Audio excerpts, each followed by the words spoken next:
Oh, I see it. Okay, yeah, Okay. good. Now I want to stop it. I have more than positive.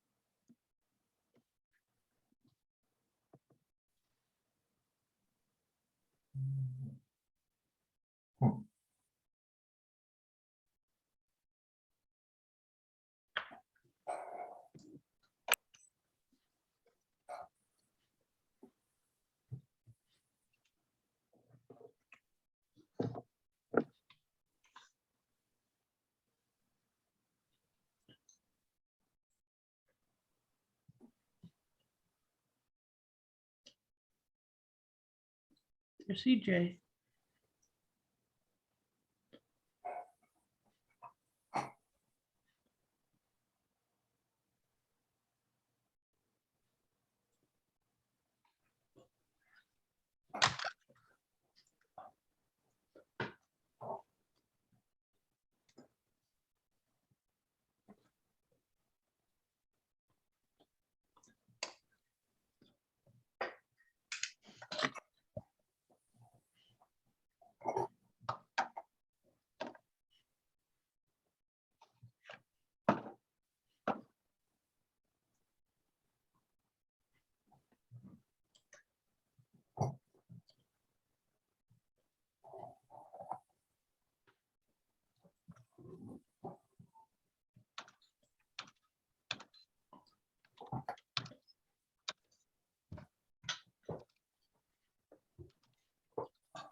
Welcome, everybody. We'll get started in about 2 minutes.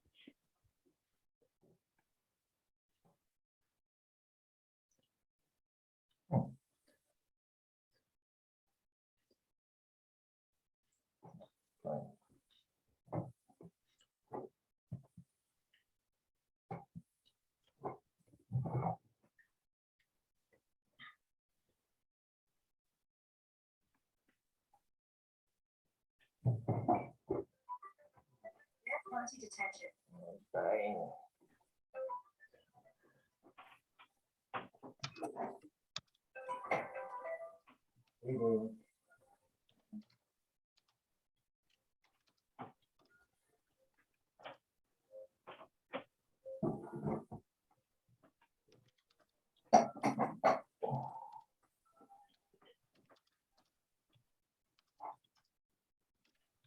Katie, you sent that to the general meeting room, the waiting room.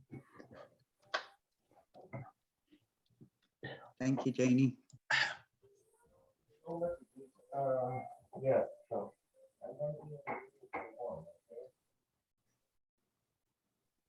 Yeah, we're gonna call the manufacturer and see what the problem is.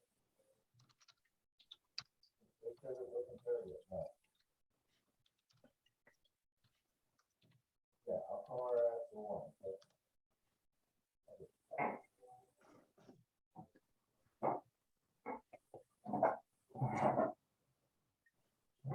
Doing this.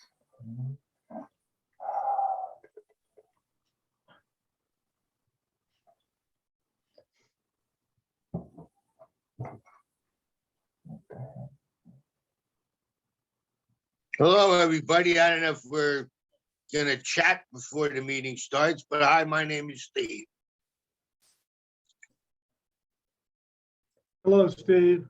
Hi, Steve. Oh. Steve. Hello, everybody. Hi, Steve. Hi. Your first timer, so welcome. Oh, well, thank you. Yes, it's my first time to a NAMI San Antonio function or meeting, or whatever you want to call it.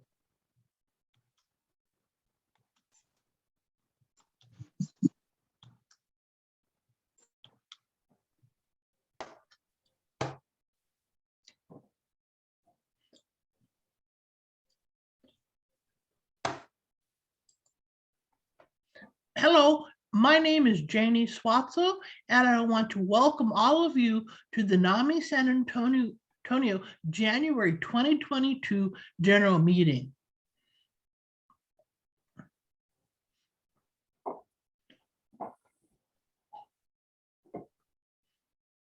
Next slide.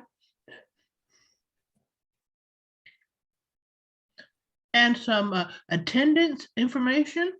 We'd like you to put your name and your zip code so we know who we're reaching. And you can use your computer under chat on the bottom or on your phone with the 3 dots. Next slide.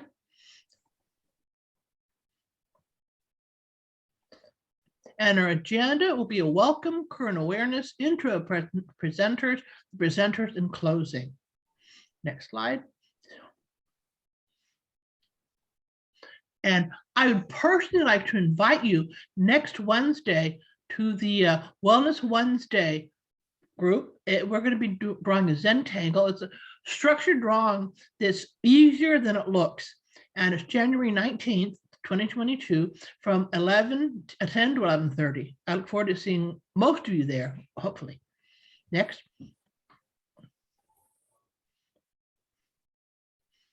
And again, we'd like you to enter your first name and zip code for attendance purposes.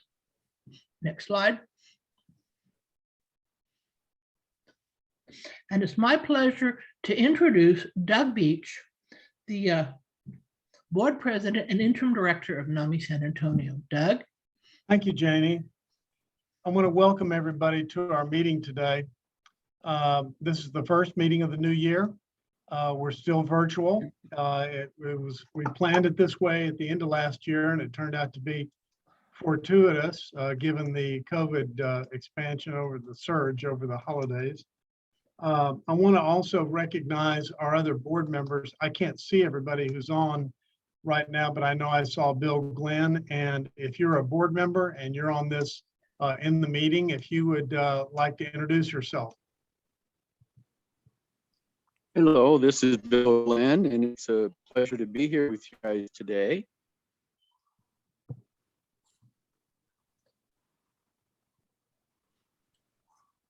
I Okay, see Joshua. Oh, my name's Dr. Joshua Knebel. I teach over at UIW in the pharmacy department, the psychiatric pharmacy. Great to see everybody.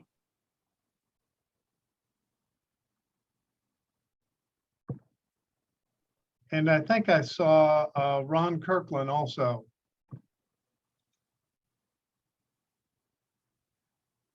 Thank you, Bill and Josh and Ron for joining us today. And with that, we want to go ahead and move into our introduction of our speakers. Also, just want to make a quick announcement. We've announced over the past several weeks that we've have our education and outreach offices at the San Antonio Clubhouse. And we have our administrative offices at 1 Park 10, where they have been traditionally. So education and outreach are going to be at the Clubhouse, and that includes our Bridges to Care staff, Jerry Gregory and Donna Costa. And Donna's on today. Donna, you want to say hello? Hello, everyone. And Donna joined us the 1st of January. Gosh, it's been a whole week since you came on board. And we're really excited to have Donna join the NAMI Bridges to Care staff. The next slide.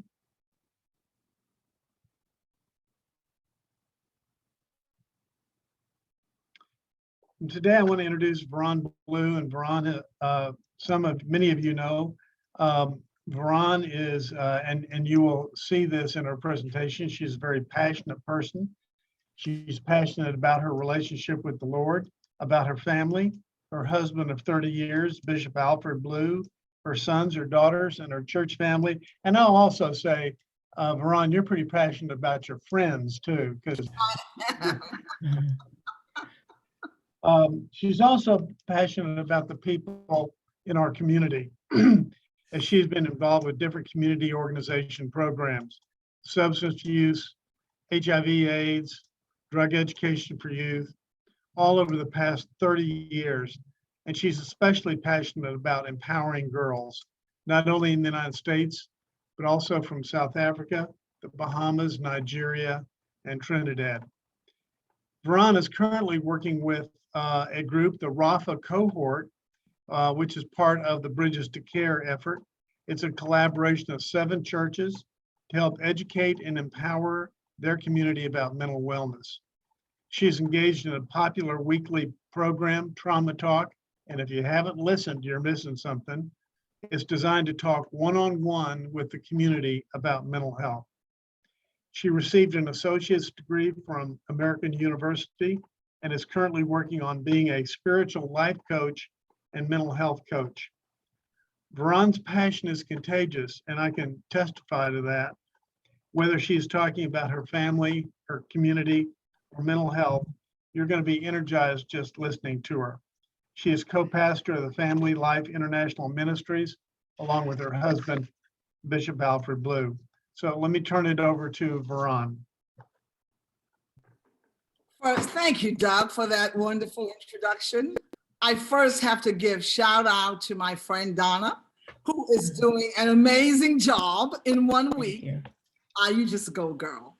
Thank you. I'm so glad that you are the cohort development coordinator. You're going to do great things along with Doug and Jerry and the rest of the group. I'm sorry, I'm getting I need to plug in my charger. My husband's bringing that right now. But Bridges to Care has had the most profound impact on our lives. It helped us connect to ourselves.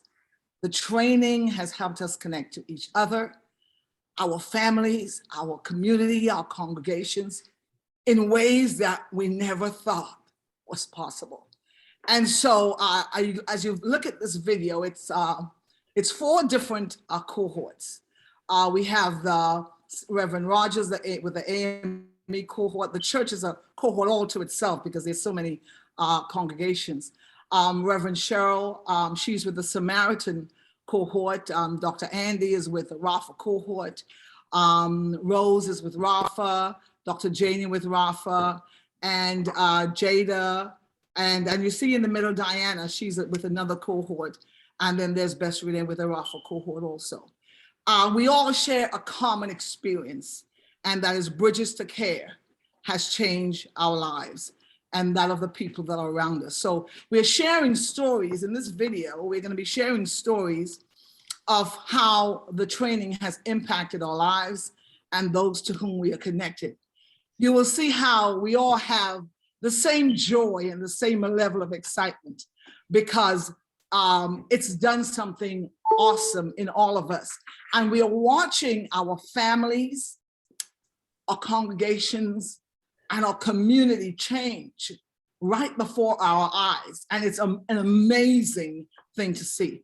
You'll notice the man on the right, Jawan Bailey, he will not be speaking in this video simply because his story, we wanted him to share his story, and it was so long, it would have made this video much longer than Verna asked me to. So we just cut his video. What he shared, it was about 10 minutes long, and that was too long. But I will tell you about his story at the end of the video.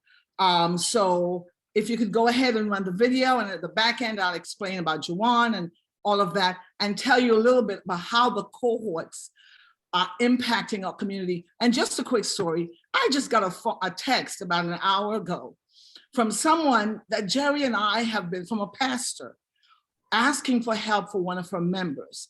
And Jerry and I have been working with this pastor for about 8 months to convince them to send members to become wellness champions so that they can be trained. And they didn't see the importance of it. Well, today she does. And so she was asking, can we have a therapist? Do we know someone? I was like, I got you, because that's what we do as a cohort. We have each other. And so we're gonna have one of our Rafa therapists call the young man today. But that's the beauty of grassroots being involved in the mental health crisis. There is no excluding the church and ordinary everyday men and women to be a part of dealing with this crisis. This is the only way we'll succeed, I believe. So if you don't mind, if you can run the video, and then I'll come back in the back end, share some stuff and answer questions for you. Is that okay, Verna? Hello and welcome to Bridges to Care Wellness Champions after the training. About 6 months ago, we were privileged to have the opportunity to become wellness champions, to be trained with the Bridges to Care program. And we all said yes resoundingly, not realizing that our lives were going to change in ways we never even thought possible. And so wellness champions are people that are welcoming, inclusive, supportive, and engaging to members of the community that are challenged with mental health issues. And so training everyday people, we have found, is the game changer for mental health. And so everyday ordinary people that are in congregations and organizations that want to understand, how can I help my family members in the community with mental health challenges? Well, you know what? Bridges to Care is that answer. So tonight, what we are going to do, we are 9 people, 9 wellness champions from 4 different cohorts, and we're going to share with you just what has happened in our lives after the training. And so I want to start with Rose tonight. And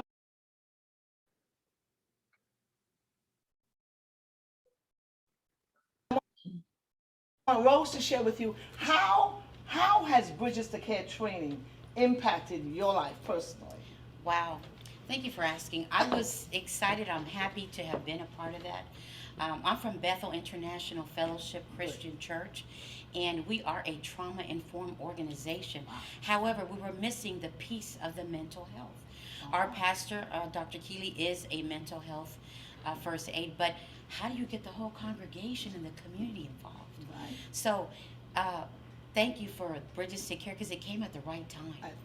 Perfect. It was like, when they say, God knows when it's Yep. time. Yep. And so it was time. So I took the training and learned just that it strengthened not only our church, but our community. And I like the saying, community and unity. Oh, that's Because so what good. does that say? That speaks a lot, about what's going on, especially with the pandemic, the snowvid. I call it the snowvid, but what is really going on, especially with our youth.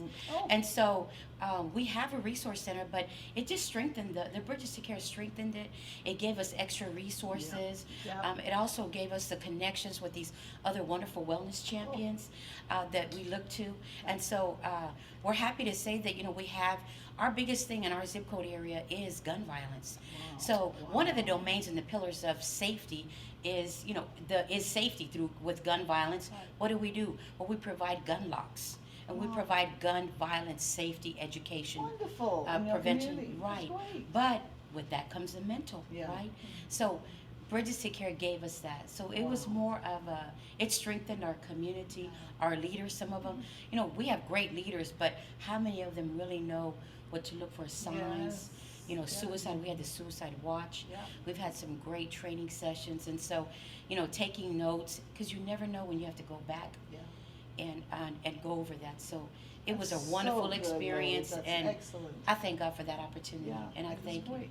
We were talking earlier on about, we do a lot of things with Bridges to Care, but the most impacting of all is the relationships that we form. I don't think I would have known Rose or Dr. Janie or Dr. Andy or Reverend Cheryl. I wouldn't have known you had it not been for the Wellness Champion training. And then we meet members of our community with whom we also form relationships. It is amazing what's happening in our community. What about you, Reverend Cheryl? What are you experiencing over at Mount Zion? Well, the training was awesome in Mount Zion First Baptist Church. We have 5 wellness champions that's trained. And the thing that I liked about the training, I have a master's degree in Liberty University, Right. from Liberty University, University at in professional counseling. But the degree, it was great, and it is great. It teaches you all the terminology. Right. But the training that we took was so real to life. Right. The one that impacted me the most was the suicide prevention training. The same very day that I took that training, a member of my family attempted suicide that night. And the person happened to be in a different city from us at the time. But because of the training, I knew what to do to help the person. That is, So the that thing is that I want to clap, I want to clap. This is so good. The person happened to be my daughter. Ooh. So it was really close to home. But the thing that I want to share with everybody is that we have got to start speaking up. Yes, ma'am. We have to start talking to one another and sharing with one another our pains, our hurts, the things that are going on, so it does not escalate to that manic place. Yeah, absolutely. So that's the thing that I really want to do, is start to demystify mental illness and take the Band-Aid off so that we can start to heal from the inside out. So that's what I would like to say, especially with the suicide prevention. And the biggest thing from the impact I got from that training, that it's okay to ask someone that, are you feeling any suicidal ideation? Sometimes we feel like if we ask that question, that we're putting those thoughts in their mind, and it might attempt it. But if we don't ask it, it's more harmful if we don't ask the question. Absolutely. And I love all the different signs and techniques that they showed us of what it looks like if someone is attempting or thinking to move in that direction. Praise God, my daughter's attempt did not work. It failed. Yay! Hallelujah. And we are now communicating more, and she did tell me that it was okay for me to share that here today. And she is a millennial starting out in the work world, and so many of them have so much pressure on them. I'm counseling many of them right now. Yeah, that is so. We talk about bridges to care being the ultimate pre-crisis intervention. Isn't it so, Dr. Andy? That we get, because we understand the signs and the symptoms, we know what questions to ask, we know what to look for. It is the ultimate pre-crisis. And so I really believe that every family should be a member, should be a wellness champion, so we can intervene in each other's when we're having mental illness challenges in our lives. And so what do you say, Dr. Andy? What's happening with you and after the training? After the training, it's been great. The training was good for me as well. It's enabled me to take the information that we've learned from the different courses and be able to take them back into our church and provide a vocabulary for people to be able to express. I think that's one of the things that's been missing from the church, was that we had people hurting, but we didn't understand the signs and symptoms. We didn't understand the vocabulary. So now we can be empowered with the vocabulary to be able to, the pre-crisis, to be able to intervene earlier and to see if we can get these people that are struggling help before it gets to a point to where it's really trouble, like Cheryl was saying. So afterwards, it's been great. It's been something that we can use to, again, I said this before, be a force multiplier. And I think that's important. Yeah. Has anyone become like a different person? Like you're now more empathetic? I know I listen way, way better than I used to. We talked about active listening a couple of weeks ago. Dr. Selena talked to us. How has any of you changed in that area as far as yourself? The validation. Yeah. That was the most biggest part for me, was the validation, because I think as women too, we want to help. We're nurturers. We want to give the answer, right? Oh, this is what you can do, but really validating their feelings is first. So I thought that was pretty important. That's really important. Now, Bess, what about you? As far as what changes have you seen in your life after the training, whether it's yourself, your family, your congregation, your community? Checked in all areas. I mean, it's been amazing. I mean, the fact that when I finished with the training, about 2 weeks after I finished, the real life situation happened to where I had to apply that training right away. And it was like, you know, if I had been in that situation prior to the training, I would have talked to the person, you know, prayed for the person and said, what can I do to hold your hand to help you out? Right. But beyond that, the training helped me to actually help that person get the help that he needed. Oh, wow. So, I mean, it's made a world of difference, Pastor B. Not just that, but just, you know, the awareness that you have. Basically, when you listen to people, I always have antennas up now to say, okay, is there something going on with that person, emotionally, mentally? If it is, I'm there to, you know, help them through whatever they're dealing with. So, so much more prepared to deal with what people, to help people out with what they're dealing with. That's so true. Reverend Rogers, how about you? What is life after the training? Well, to talk about life after the training, I have to talk about a little bit about how I felt before the training. Right. Having experienced some issues myself with mental health, I've always known that there was a huge void in how the church responds to persons with mental health issues. Because, like you said, often it's like, let me pray for you, let me pray with you, and then, that's almost the best we can do. But through the training, what I loved was, for us, St. James AME Church and my pastor, Pastor Alvin Smith, and First Lady Reverend B. Smith, who also went through the training, we've been able to be there for each other, but we've also been able to learn not just how to respond appropriately, to support others, and to refer and follow through and help and support, but not just the congregation, but even those in our families and in the communities. And what I love about the cohorts is this is not about any particular church. Nope. It's not even about any particular cohort. Nope. We are all together working for one good. And I just to share a little bit, knowing that I came to the trainings, not just the Bridges to Care, but the other training also, having dealt with mental health issues, I never felt judged. Oh, because we're inclusive. Never felt judged. Only felt love. Oh, that is and so that's good. only God. Oh, that's good. That's it. It's a God thing. It's a God thing. Well, Dinah, what about you? Well- What have you experienced life after the training? Well, let's see. One of the things that I've recently experienced is similar to your experience with my son. And one of the things, raising, a young man, my son's now 21 years old, and seeing him, going through some changes.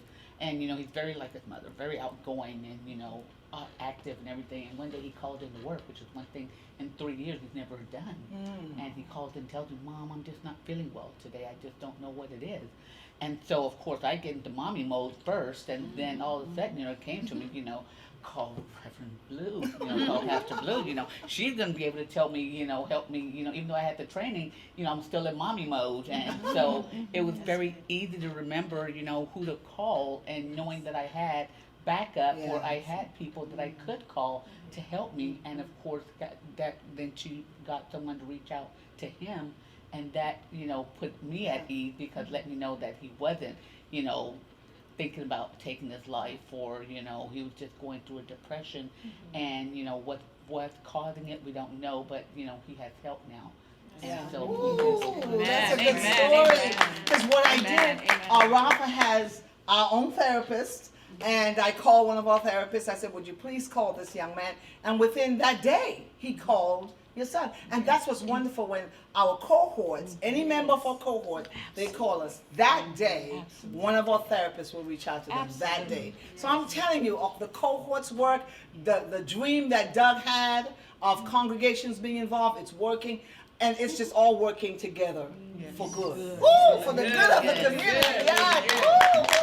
Now, Reverend Janie, Dr. Janie, why do you think our faith is so important in all of this? Well, for me, I knew and I know that I was called to be a counselor. I knew that I was called to be a counselor, I was called to the brokenhearted, and I was called to the community. So this has all been a real confirmation for me. The other thing that it's done is it's allowed me to be confident, not only in my calling, but in my knowledge of knowing what to do and when. And it's helped me. I work for a community college, and it's even helped me so much more on my job. So Jada, in the world of millennials, tell us, how has this training changed your life? Well, like some of the stories that I've heard up here, 2 weeks after I finished the training, I had two of my close friends confide in me that they were contemplating suicide. And before this training, I never would have asked, are you having suicidal ideations? Do you have a plan to commit suicide? Yes, do you have a ma'am. timeline to commit Ooh, suicide go and things girl. like that? And so I was able to talk to them and not only ask them important questions about what they're thinking, but also walk them through a plan of self-care to get themselves out of that negative mindset as well. And not only have I been able to help my own friends, But I realized that my mental health is important, which I never took seriously. I didn't confide in my friends about things that I was going through and things like that. I always thought I had to hold it in and be strong for everybody else and carry their load, and had nobody to carry mine. Wow.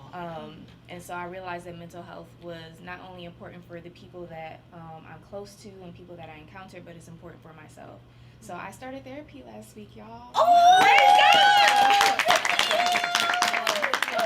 therapy's cool. Yeah, I realized my mental health was taking a toll on my body, so all year I've been in and out of doctor's office and hospitals because my mental health was taking a toll on my physical body. And so y'all, I'm healed. I'm in therapy. I'm still able to use that training for my friends. Even on Monday, I think the best part of this was the listening. Yeah. On Monday, I had a friend going through something, and the best part of that conversation with her is that we sat in silence for like 2 or 3 minutes and didn't say anything. And the fact that I didn't feel obligated to say anything, I listened, and I knew like she just needed me to be there. That's all she needed. Was very helpful. So us young people are getting it together. Yeah, so the training is definitely helpful for young people, and the great thing about it is you can use it anywhere. Because of Rafa, nobody's gonna have to take their own lives because we are gonna be involved. Amen. Not your child, not your child, not mine. That's not gonna happen not on our watch. I got to see the training in action. And that was to see all the wellness champions involved and us loving him, and we saw what the support of a spiritual community can do and what the support of a good therapist can do. And I mean, he would have a session with Andy and his eyes would be bulging like, wow, that was so good, you know. And so I actually saw the change. Yeah, what they taught us. And that made me a definite believer. I'm like, this stuff, it works. And I think the very important thing he stated was that he was giving love, compassion, empathy, no judgment zone.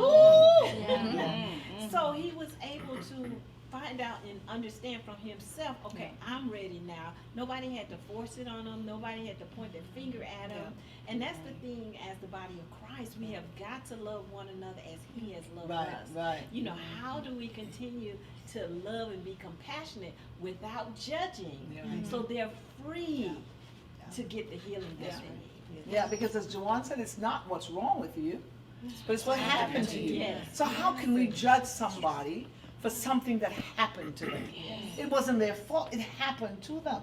It's part of their story. And so we love them where they are. And then God takes care of the rest. I mean, it's so wonderful to love people non-judgmentally. People we see on the street, we can just bless them. I don't have to wonder why are you on the street? Why don't you get a job? That is not my business. My job is to help you in the moment that I see you. And that's what wellness champions are so trained to do. So I'm just happy for you, Joanna. I'm grateful that you're at this place and that we enjoy Thanksgiving, and you know, it's going to be Christmas and everything is well. And I'm so excited. I'm so grateful for the day that my friend called me and said, Veron, I just went to a meeting with these people with Bridges to Care.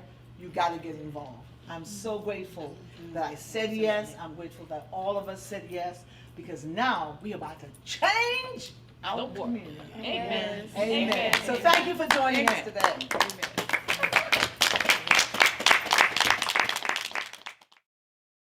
That's, can you hear me? Hello and welcome to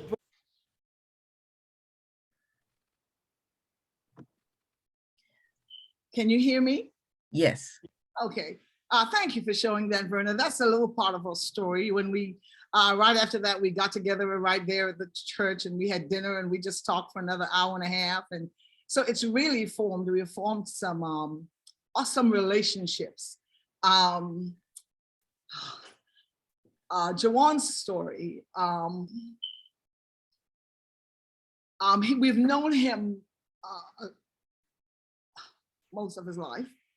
And he left about, him and his family left about 10 years ago and they relocated to New York City. And when he came back into our lives about 5 or 6 months ago, we knew he was different within talking to him for about a minute. But not only that, I think we knew that he needed help because he was experiencing a mental health crisis. He knew it, his family knew it, and he came back because he thought if he came back to San Antonio, we would help him. But what he didn't, now if he had come 6 months prior to that, when we weren't trained, we would not have been able to help him. We would have been able to pray for him and say, you know, that's all we can do. But he came to us after we had the training, so we knew the Bridges to Care training had so changed us that we knew exactly what to do with him. And we had access to resources because Rafa had his own therapist, so we referred him to the neuroscientist in our group, and she did a brain diagnostic on his brain. And I mean, she also told us what he was dealing with, what mental illness he was dealing with. And in addition to that, we were able to connect him to a therapist in the group. So everything he needed was right there in the group. And then we connected him to wellness champions. We have 20-something wellness champions trained in our church. So we connected him to our wellness champions. So they formed a circle of care and love and just loving on him. And the membership also did that. And then so the church community embraced him. And then, so he had so much love and reinforcement, and he just joined in and started doing with us whatever the ministry did. And in a few months, I witnessed with my own eyes what this training is able to do for someone. I'm sorry, I saw a change in him to the point where now, 5 or 6 months later, he can hold a job. He has a job. He is talking with his parents. He has healthy relationships. The last part of this is we are taking him to Houston tomorrow to handle some legal issues, and that will be the end of it. But that's what a well-trained community of people can do for other people. Yesterday, and I just have to tell you about this. Now, this young man, he's a former semi-pro athlete. He's traveled all over the world, and he's had some disappointments and some setbacks, and that has all affected him mentally. But his goal, he has since trained, done the family-to-family training, and his goal is to start a support group for young athletes who have been disappointed when their dreams were dashed and they didn't know what to do. And so instead of turning to substance abuse or getting involved in gangs or whatever, he wants to be a support to them and to help them to be the best person that they can be. That is amazing. But none of that would have happened if we had not been trained by Bridges to Care. The modules that we have taken, the Suicide Watch, we have actually created a Suicide Watch workshop in Rafa that we do at our churches, at the congregations in our cohort. We actually do a Suicide Watch workshop for their congregation. And it's just amazing where the places that this training has taken us. And so the idea that Doug has to go to church congregations and organizations and train them, offer them mental health training is absolutely an idea whose time has come and it is right. And so Jawan is in a much better place. I saw that with my eyes, the change in his life. And so I have to share with you, and Verna, please tell me if when I'm over my time. I don't want to do that. So please let me know how much time I have, because I really want to share this one last story, because this happened yesterday. And it's such a testimony of the success of what Doug and Donna and Jerry and the Bridges to Care team are doing. When we started doing the wellness training, we became much more open. Now that's the panel that you just saw 6 months ago. None of us could talk about it the way we have. You have to see how powerful the training is. We didn't talk about wellness champion or going to see a therapist or having an issue or being depressed. That was unheard of because there was such a stigma at my church. But anyway, one of the members of my church confided to our wellness team that she has bipolar disorder. And what we did was, and she had recently gotten a divorce, so there was no one to look out for her had she had another episode. So we decided to put together a circle of care for her. Someone will call her every week. So she had a companion to walk with her, check with her every week. She sat with us and she told us what are the signs we should look for. She said, when I start texting, when I start becoming hyper spiritual, it's the beginning of my episode. Then she told us, she gave us the name of her her caregiver for her daughter, her 6-year-old daughter. She said, you call this person there and give my daughter to them. She gave me the number gave us the number of her sister, her best friend, her therapist. And she even told us, if I need to be admitted, take me to this hospital. So she covered we wrote all that stuff down. Well, yesterday, she had an episode. We got the text, the hyper spirituality and everything, but we knew immediately what to do. So we contacted her therapist, so her sister came in town and all that. Well, can I tell you, by the end of the day yesterday, she was in the hospital that she had selected. Her daughter was with the caregiver that she chose. Everybody was safe. After I'm through with this meeting, I'm gonna pick up her best friend at the airport. Her best friend's gonna stay with her daughter until the young lady gets released from the hospital. She's gonna move here. But all of this is because we understood. Now, this is somebody that would have been going into full-blown crisis. If we had not, we don't know what would have happened, but we were able to intervene because we are so sensitive and we understand just what happens to someone when they're going through a mental health crisis. So, Doug, I am just so thankful for having crossed paths with you guys, for having worked with Bridges to Care. I am eternally grateful for this season of my life and for the change that has happened. And I just pray that every congregation and cohort will just understand the importance of this time, because I'm getting more calls than ever from pastors that we have said you need to send your wellness champions to Bridges to Care, that were hesitant no longer are, because they're now understanding that this is real. Mental illness is a real thing. And so I'm just so grateful. Thank you for this time. I hope that I've shared what you wanted me to. And thank you all so much. Thank you, Bridges to Care. You are in my community, we say you're the bomb, because you're explosive, you're powerful, but you don't do any harm. You're the bomb. So thank you. Yay. Thank you. Any questions? Ron, there was a question that came through from Manuel, and some of our other Bridges to Care people, I think, have jumped to another meeting just at the moment. The question is, where and who developed the training content? Can you address that? It was developed by Bridges to Care. Jerry does a masterful job. She has an understanding of the right trainings to put together for us. There are 5, I think there's 6 modules. I don't want to speak because it has since changed. Donna can speak to that much better than I can, but they are responsible for putting together the modules and the trainings for Bridges to Care. And they also give us, I know this hasn't changed, electives. So after you complete the training, you can take several courses, and we continue the training. It's not like Bridges to Care trains us and then it's over. They stay in our lives. They stay in our cohorts. Donna, as a cohort coordinator, development coordinator, that's her job, to stay in our lives and find out what's happening. How can we help you? What resources do you need?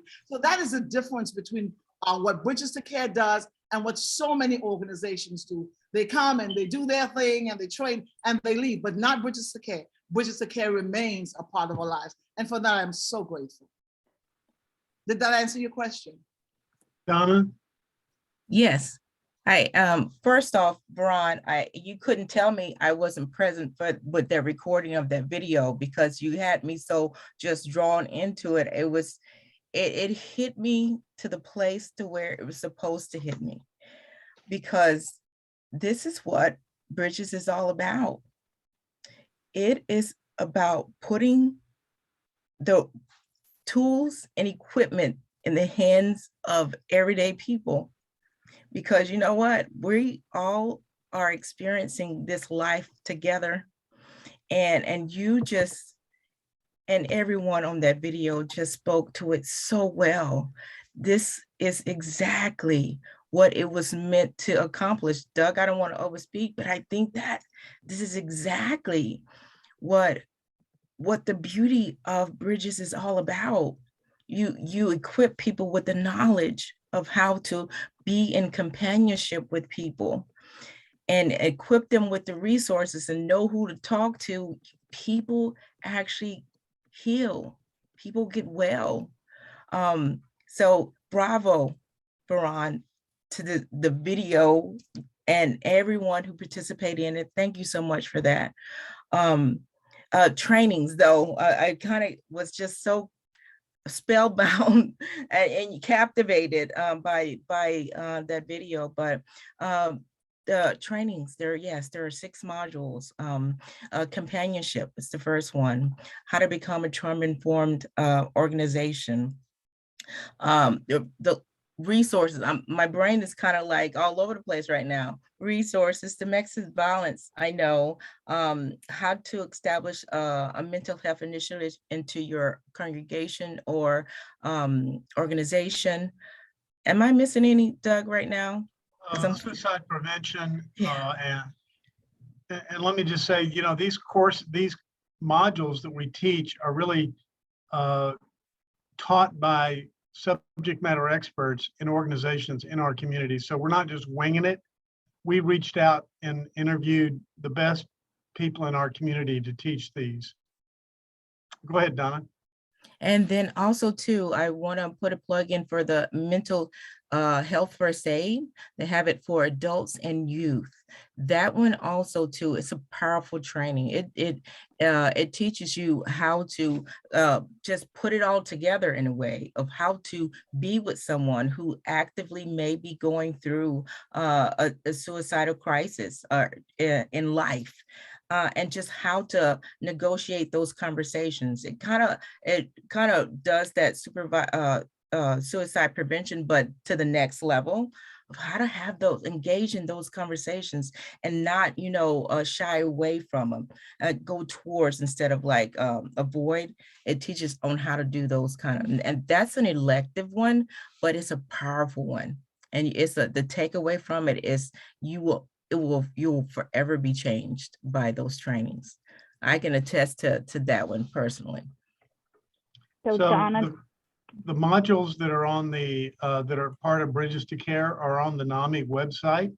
There's a tab, Bridges to Care, on our homepage, and you can click on those and it will describe those modules. One other module is the NAMI Family and Friends class, which is a 4-hour class, which is an outstanding class module as well. Verna, you were going to say something?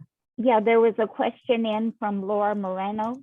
Is there a complete schedule of when the trainings are? I only received information regarding this Saturday's module. So Donna, what's the best way? I can tell you that Jerry actually yesterday was finalizing the calendar, and so she should be sending me that out within this week. The entire schedule. And I believe we're going to try to post that on the NAMI website under Bridges, but more on that, and we will let people know. Any other questions for Veron or Donna? This is Janie, and I have a comment Yes. for Reverend Blue. It's from the video, it's obvious the change that the wellness champions go through and how that affects them and everyone they interact with. But I have my comment is, instead of becoming new people, is it possible that the wellness championship training just allows them to access the inherent compassion and kindness in themselves? That is absolutely true, but knowledge changes you. Yeah. Because your brain changes, you change. And so the information changed us, because I would not have become the person that I am had I not had new information about compassion and empathy and non-judgmentalism. Listen, I realize too that behavior, behavior is simply expression of need. Negative behavior is expression of a need that I have, that's not met. You meet the need and the behavior will change. And so that knowledge, as a pastor, you have to remember, as a pastor, when someone had a behavior, we would talk to them, pray for them, but not understand that there's a need that that person has. And so knowing that changed me. I cannot believe that I pastored for 20 plus years without a mental health knowledge. It breaks my heart that I have. And so you know what, in life I've decided my job is to convince every pastor that I meet to send their members to get change and to talk with that pastor and be a resource to them however I can, so they can understand this piece about healing the soul. The Bible talks about the soul of men, that Christ died for our souls. And it's really interesting to me that the last place that the church focuses on is our soul, our minds, our will, and our emotions. And that's exactly the piece that the mental wellness training helps us to put together. Our souls, our minds, our wills, and our emotions. How does that fit with everything else that who we are? Can I say something real quick? I just wanted to echo on what Pastor Veronica said. I'm Pastor M. Alexander, and I want you to know she did. She called me and she said, there's some good information and I need you to get your people and get on board with this. And I tell you, our congregation, we had some representatives who went through the training. It has been phenomenal for us. Bridges to Care has been a wealth of knowledge, and they continue to send us information weekly. So we put that out to our congregation. So we are always growing in knowledge. So I just wanted to say thank you, as Pastor Rob was sharing. She shares it, and the excitement and the energy that she has, she always does, because it's compassionate to her heart. So you feel that. And so I say thank you for the opportunity. Pastor Veron and Bridges to Care and those who are part of NAMI, this is a blessing to the congregation. So thank you. Okay, so I want to thank Veron and her cohorts. This was wonderful. Just really appreciate having you here. We want to, you took the perfect time, Veron, everything that you got to share. I'm so glad. And so let's go to the next slide. Doug? Yeah, I have a question first. May I ask you a question, or we? Go ahead. Well, all right, I'll just be, okay. I'm from New Jersey. My name is Steve. Okay, I just got here about 2 years ago. Now, it seems like you're very church oriented, and I've been to churches from A to Z. And what do you do when some churches like dead set against medication, and they say you have a lack of faith if you have to take medication, and they lay hands on you and all this other stuff? Have you ever encountered that with any of the people you met? And if so, what approach did you take to get them to understand that sometimes medication is necessary? Mr. Steve, I usually don't have that debate with someone or pastor. If that's what they believe, I allow them to believe what they choose to, because usually circumstances will teach them differently. Just like this pastor that I got a call from, they were not interested, but now they are, because she has actually encountered the issue. And so I would, if I could recommend to you, you find a place of worship whose beliefs about mental health lines up with yours. So there's no crisis. I think if you go to a church and they don't want to do it, that you should not spend your time and your energy. I agree. You just find a church that aligns with what you believe, and it will be a lot better process and experience for you too. Thank you for answering my question. You're so welcome, sir. Thank you, Steve, and thank you, Veron. And let's go ahead and move on to our next speaker today. Chris Ramos is a licensed clinical social worker and a primary therapist at the Eating Recovery Center and Pathlight Mood and Anxiety Center in San Antonio. She received her bachelor's degree in social work from UT Austin in 2016 and a master's of social work from Texas A&M University Kingsville in 2017. After initially working as an inpatient psychiatric social worker, treating acute psychotic disorders, Chris joined ERC and Pathlight in 2019, providing individual, group, and family therapy in the treatment of eating disorders and mood and anxiety-related disorders. In addition to direct patient care, Chris provides trainings on eating disorders, mood and anxiety disorders, stress awareness, and related issues to professional and community groups. Chris is currently pursuing her certification as an eating disorder specialist and continues to focus on the mental health disparities within gender and sexual minority populations, as well as adolescent-specific mental health. So I want to welcome Chris. Thank you for being here today. Thank you so much for having me. Can everyone hear me okay? Yes. Yes. Awesome. I have to say, Bridges to Care is a tough act to follow. So a little nervous now, but that's okay. Thank you so much for having me. Thanks for having me back. I'm excited to be here. I just love being a part of NAMI. So today I really wanted to talk about how we can incorporate our 5 senses towards wellness, towards building wellness together. Next slide.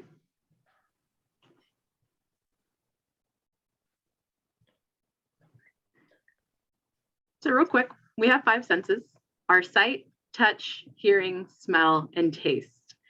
And these intentionally engaging these 5 senses can actually significantly improve our well-being in all sorts of surprising ways. So throughout this presentation, we're just going to kind of break each one of them down and how we can incorporate that into our wellness.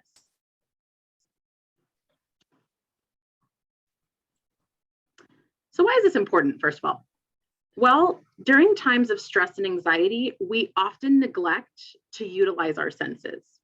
We often have a very difficult time feeling connected to our bodies. And the reason for that is because when we are stressed, we tend to focus on the thing that we're stressed about, right? Or we focus on the future a lot, deadlines that are coming up, stuff that's going to be happening at work, upcoming events, things that you need to prepare for. Or we focus on the past, things that are really out of our control, memories that come back that are harmful. And we tend to miss out on what's in front of us, right? So we are no longer grounded. We struggle to feel grounded. For instance, we'll walk into a room and notice nothing special about it, nothing unique. We just walk into a room very aimlessly. We pay no attention to our surroundings. We tend to drown out noises sometimes. It's just like background sound. We have no idea what people are saying. We even begin to eat joylessly. Even if it's our favorite foods, we're just like, whatever, right? Things don't really taste the same anymore. And I say we because this happens to all of us. This happens to every single one of us. However, it is very comforting to know that we can work to reactivate or trigger our senses through mindfulness practice and grounding techniques. And the best way to do that is to incorporate our 5 senses, because what better way to be connected to our body than doing really cool things with our body and being able to incorporate the 5 senses. Next slide. I think we skipped sight.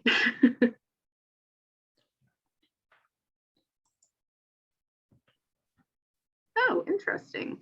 Okay, let's go on to touch. So touch, there is a direct correlation between touch and our emotions. Touch helps us bond with others. We experience feelings of warmness, different sensations, and that's the way we build trust. We do that in infancy. If you think about it, infants need touch for survival, right? And touch remains necessary throughout our lives. So helps us bond with others, like hand holding, hugs, a pat on the back, stuff like that. It makes us feel good. Sometimes when we're having a bad day, all we need is a hug from somebody else. But what if there's no one around? How can we still stimulate and trigger this sense The way we can do it is through self-soothing to help heighten that awareness of touch. So stuffed animals, pillows, blankets, soft objects. If you walk into a therapist's office, we have a lot of different knickknacks. I have pillows, I have stress balls. I'm holding one in my hand right now. So many different things that we can touch. I have Play-Doh, putty, and a lot of people think it's just for the patients, but it's for us too. Right? It's just something simple that we can hold on to give us some comfort. And the great thing about that is that when there's nobody around to give you that security and that warmness that you might need when you're stressed, you can give it to yourself, right? You can just something simple to help you feel secure.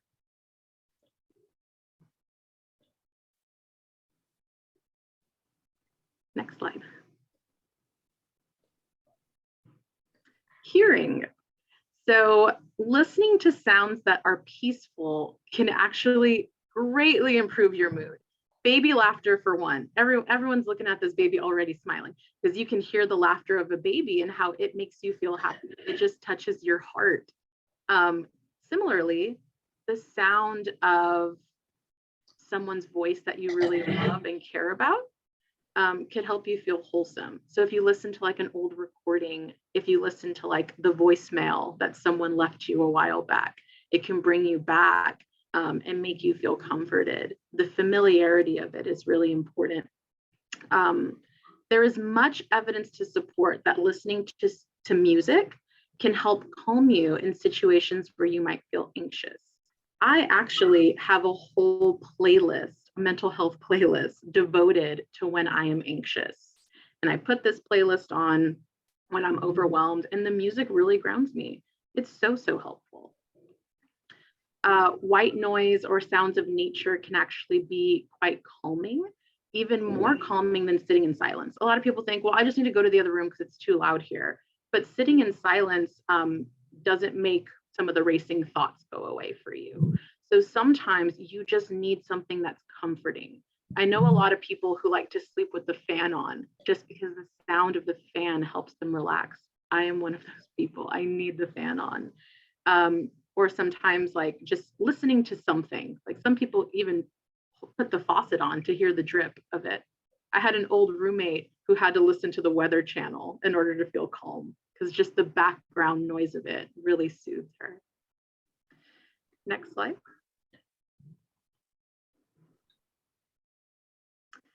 Smell. Smell has a very powerful link to memory. I don't know if anyone knows this, but when you smell things that are actually familiar to you, they have a direct route to regions in the brain related to emotion and memory. Smell is actually quite grounding, even more so than our other senses. Our sense of smell is very important. For example, let's say that I smell something that reminds me of the beach. Immediately, it'll take me back to a happy memory I had where I was with my family at the beach. The smell of like cookies baking, the smell of a familiar scent that you say, oh my gosh, that reminds me so much of my one family member who's passed. Oh, what a happy memory that was. It's a very strong sense. And again, it is mostly connected to those regions in the brain that will trigger emotion for us. So something that you can do that is quite helpful is to keep pleasurable or familiar scents around you. So I always have lotion near me. So I have lotion here at my desk. I even have lotion available for my patients. It's eucalyptus, so it's calming. But these familiar scents, maybe even candles, can be really helpful to help put you in a comfortable place. Or again, baking something that helps kind of trigger certain memories for you can be quite helpful as well.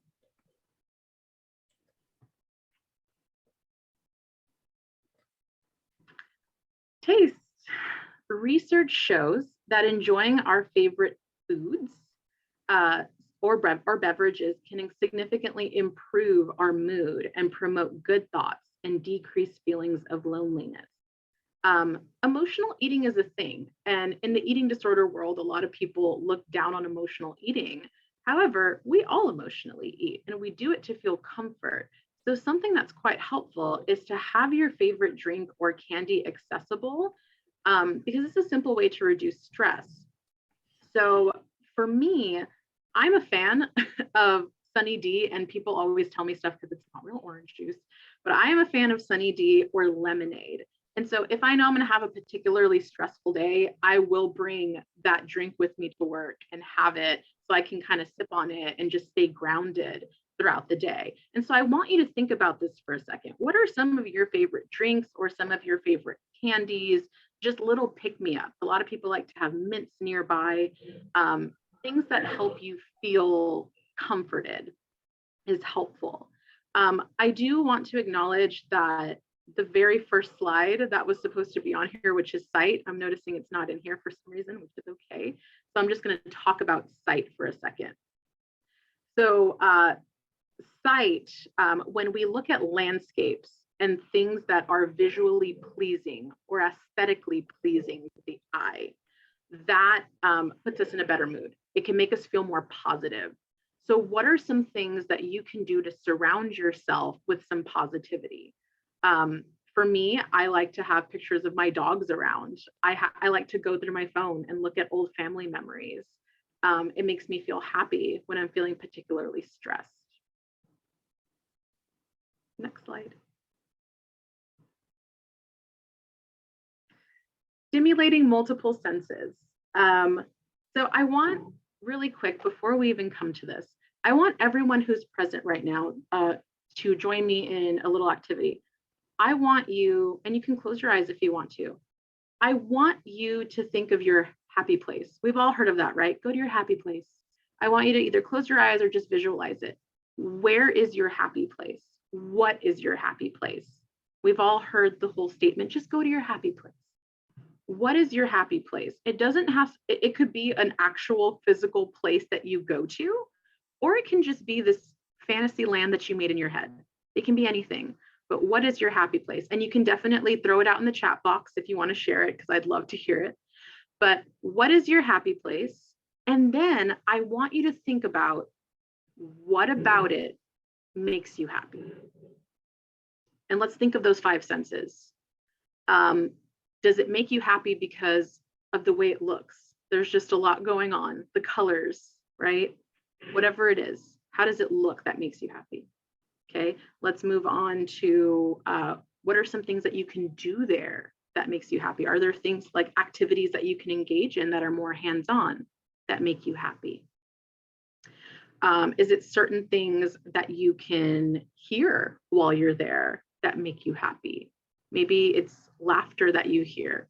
Maybe there's really interesting people around, and that's why you like that place, because you know you'll run into those people, and that makes you happy. What are some smells? What are some smells that you really enjoy and you gravitate to that place because you like the way it smells in there?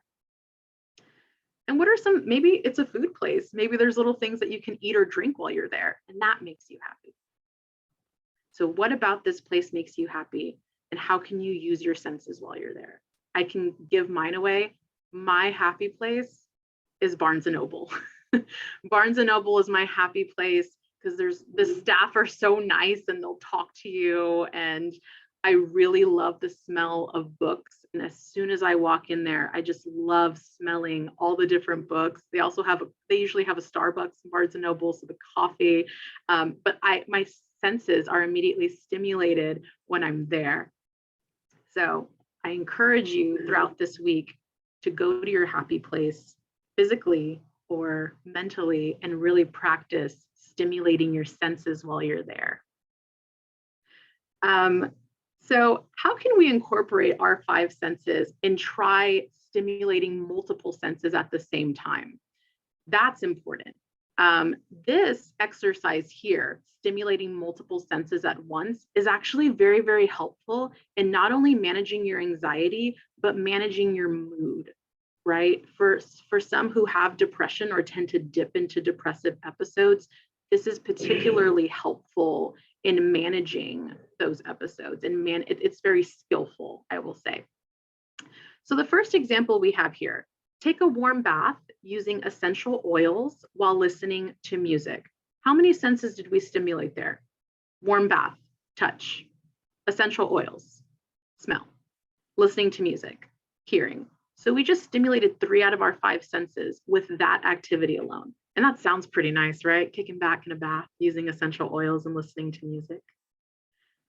The second one that I have here is walking barefoot on the grass, touch, on a beautiful day, sight. The sights are nice, while listening to your favorite podcast, sound, right? Hearing. So 3 more out of 5 that we just stimulated. Look through happy old photos or videos while you bake cookies. Sight. We're looking through these old pictures that immediately make us happy. Baking cookies. Smell. Smells amazing when we bake cookies. So that's 2 out of 5. This last one is my favorite. Snuggle up on the couch. Touch with a blanket. A good book, right? Sight. Your favorite scented candle. Smell. And your favorite beverage, taste. So stimulating as many senses as we possibly can is something, again, super helpful. I see a lot of people putting their own little ideas in there, and that is awesome. I will love to read them later. But yeah, think of ways in which you can stimulate multiple senses. What is an activity that you can do to stimulate multiple senses? Going back to our happy place, what can you do in the environment that you're in? I spend a lot of time in this office right here. So I have to make sure that it's enjoyable, not just for the people who come in here and sit down, but for me. I'm listening to hard stuff all day long. I have a lot of people crying in here. I have a lot of people telling intense stories. I need to take care of myself too. So I have my lotions around, right? I have things that are visually pleasing and the touch, the comfort of that. So how can I bring pieces of my happy place into this office to make it a stress-free environment for myself and make it happy, more positive? Next slide. So this is a little grounding technique. It's an activity. I am really hoping that we can practice this together. Every presentation I give, I try to make it as interactive as possible. So this is a grounding technique. It stems from mindfulness practice and dialectical behavioral therapy. So this is 5, 4, 3, 2, 1 grounding. So this exercise is called 5, 4, 3, 2, 1. So what we're going to do is we're going to go down and try to stimulate multiple senses, okay? So right now, and we obviously don't need to shout this out, but just say it out to yourself. I want you to look around you and look at and try to name 5 things that you can see. Go. So for me, I can see books. I can see way too many water bottles around me.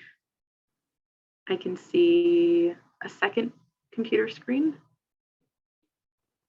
I can see pillows. And I can see artwork. If you want to make this more challenging for yourself, name 5 things around you that you can see that are blue. Takes you a little bit more to look around. Try to find things. You can add a different color to that. 5 things around you that you can see that are green, that are white. So this, what I love about it, is it gets you to slow down. When you're stressed, when you're anxious, or we're in a very high place, it gets you to slow down. So 5 things around you that you can see. Next, I want you to name 4 things around you that you can touch. You don't have to get up and walk around and touch things. It can be stuff near you that you can touch. So stress ball, that's 1. I can feel my desk, that's 2. I can put both feet on the ground and feel the ground, that's 3. And I can feel my hair that I made sure to wash this morning. That feels very soft. Next, name 3 things around you that you can hear. One of them can be the sound of my voice. I can hear the ticking of the clock behind me if I'm extra quiet. I can also hear a buzzing sound from the second computer that I have that's behind this laptop. So those are 3 things that I can hear. And then name 2 things around you that you can smell. Okay, again, we don't have to get up and walk around, but if you want to, you can smell your hair. That smells nice. And I have a lotion near me at all times, so you can smell that. And lastly, name chili cooking on the stove. Good for you, Manuel. Name one thing around you that you can taste. Again, you don't have to get up and do anything. We said that we can always bring in drinks, or we can always bring in little candies. So when you do practice this skill, you will have something around you that you can taste. Okay, so 5, 4, 3, 2, 1 skill. It's very, very helpful. It gets us to slow down. It helps us get out of our head and think about all the things that are causing us stress in that moment. And it helps stimulate our senses, which will in time really significantly improve our mood. What I hope that you gained from this presentation is the ability to really take a step back, slow down, and do things to take care of yourself in the moment, right? We don't need anything like too extravagant to practice this particular skill, but also to bring a little bit of happiness, especially to the places that might cause you the most stress.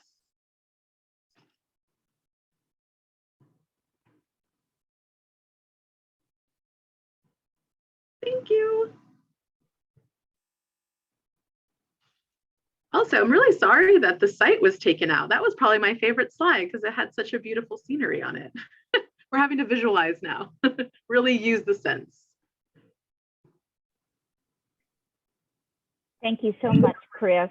We enjoyed it just as we did last year. It's really good. And I feel like this was very helpful for us to slow down and help our anxiety. So thanks again, Chris, for being with us and your beautiful smile. Thank you.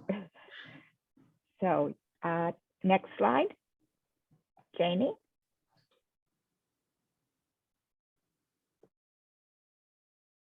I still see the thank you slide.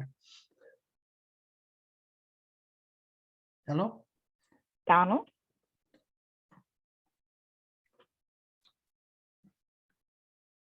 Okay, so I just want to let y'all know that we have family support group. We have 3 in person.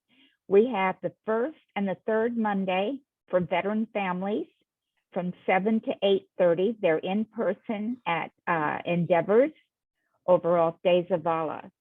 So if you have a family member with a mental health condition and you need our support and you're a veteran, please come.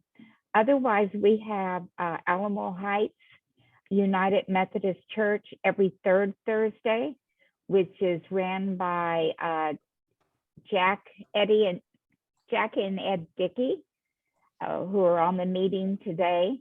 The family support group for veterans is led by Mary and Ray Bear. And then St. Matthew's Catholic Church, the first Saturday of the month.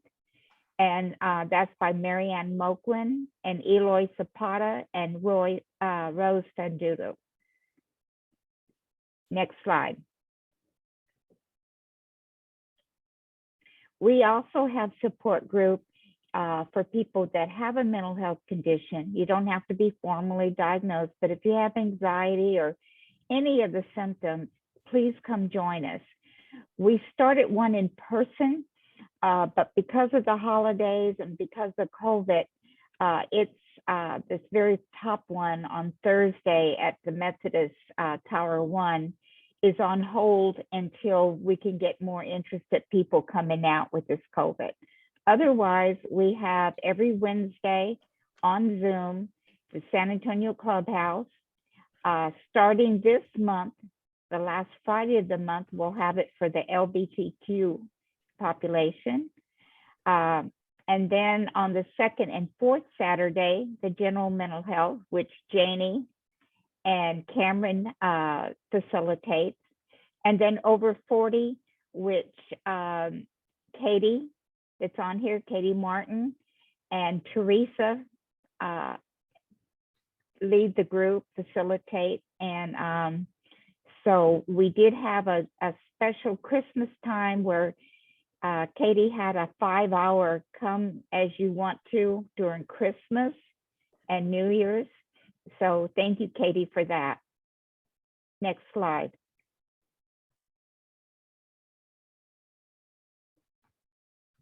And we want you to save the date for the next general meeting, February 8th, 2022. The topic's to be on self-care. And at this point, we're planning it to be in person, but situation changes weekly with the COVID situation. So we should make a determination by February 1st. Next slide. And I want to thank you for joining us today. It was nice to have you with us. It was such a wonderful program. It's nice to share it. And next slide. And a shout out to the General Meeting Planning Subcommittee team, our committee chair and advisor, Verna Lister, and the members, Katie Martin, Lori Packard, Sergio Salinas, Donald Sheldon, and Jenny Swatzel. And again, thank you.